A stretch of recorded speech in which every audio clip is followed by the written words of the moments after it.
안녕하세요. 김쌤 영어 김쌤입니다.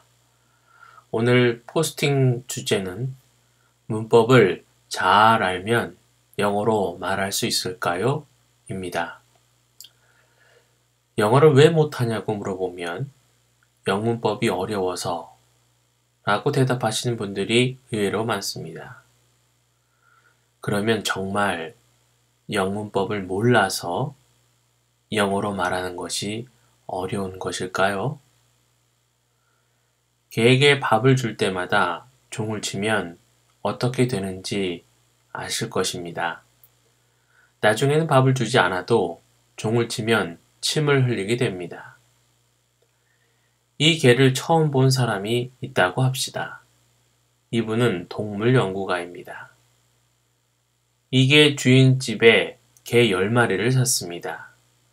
그리고 연구하여 개의 습성을 알려고 하였습니다. 여러 가지 악기 소리를 들려주다가 특이한 점을 발견합니다. 종치는 소리를 들려주면 10마리의 개가 모두 침을 흘리는 것이었습니다. 이 10마리의 개는 어김없이 종소리를 들려주면 침을 흘립니다. 이것을 관찰한 후에 이 종류의 개는 다른 종류의 개와는 달리 종소리를 들려주면 침을 흘리는 규칙을 지킨다는 논문을 발표하였습니다. 이와 같은 원리로 쓴 것이 문법입니다. 질문을 해보겠습니다. 이 개는 자신이 규칙을 따르는지 알까요? 모를까요? 규칙을 따르고자 침을 일부러 흘리는 걸까요? 그렇다고 생각하는 방식이 바로 문법을 적용하여 말하고자 하는 방식입니다. 정말 넌센스적인 생각이지 않습니까?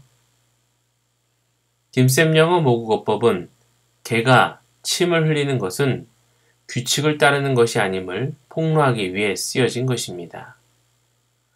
문법 학습은 개에게 종소리를 들려주면 침을 흘리라고 알려주고 외우라고 하는 것과 같습니다. 이 방식으로는 절대로 개에게 종소리를 들려주어 침을 흘리게 할 수 없습니다. 개에게 종소리를 들으면 침을 흘리는 규칙을 지키게 하려면 어떻게 하면 됩니까? 밥을 줄 때마다 종소리를 들려주면 저절로 되지 않습니까? 이것을 폭로하기 위한 목적으로 쓰여진 것이 김쌤 영어 모국어법입니다. 인간은 문법을 공부하여 그 규칙에 맞게 말할 수 없습니다. 그렇기 때문에 학교에서만 10년 정규 교과목으로 영어를 배워도 문법 학습으로는 영어로 말하기가 어려웠던 것입니다. 토익 만점인데도 말을 하기 어려운 이유가 바로 여기에 있는 것입니다. 애초에 문법을 적용하여 말할 수가 없는 것입니다.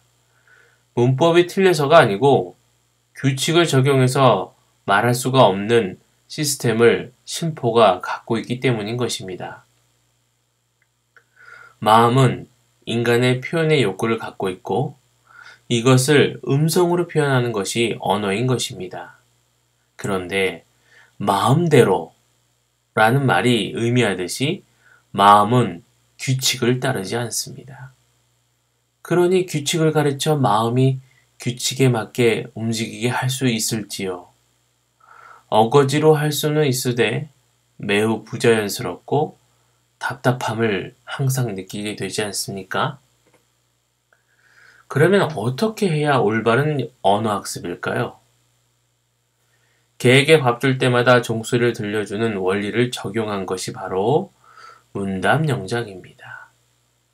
개에게 밥을 주듯이 표현하려는 영작 미션을 주고 개에게 종소리를 들려주듯이 각자의 표현 이후 영어 파동을 들려줍니다. 개의 의식과 상관없이 저절로 종소리를 들으면 침을 흘린다는 규칙을 지키게 되는 것처럼 영어의 어법을 배우려는 의도가 없이 모국어법이 체득되는 것입니다. 독자님은 이 방식으로 한국어 모국어법을 저절로 체득하게 된 것입니다. 그래서 말은 잘 하지만 필리핀 사람이 한국어 잘하는 방법을 물어보면 할 말이 없는 것입니다. 그저 열심히 꾸준히 듣고 말하다 보면 돼요 라고 밖에는 말입니다. 아기 때 본인 의도와 상관없이 저절로 습득된 것을 어찌 알려줄 수 있겠습니까? 이것은 개가 종소리를 들으면 침을 흘리지만 자신이 왜 종소리를 들으면 침을 흘리는지 모르는 것과 같습니다. 사람을 개에 비유해서 정말 죄송합니다만 개에게도 심장이 있고 심포가 있어서 원리가 동일하기에 이해를 돕기 위해 예로 사용하였사오니 양해 바랍니다. 다음 추천 기사는 영어 청취에 대한 착각입니다. 본 내용은 김쌤 영어 네이버 블로그에 있는 내용입니다. 더 많은 내용들을 청취하거나 읽어보시길 원하시면 김쌤 영어 네이버 블로그로 오시기 바랍니다.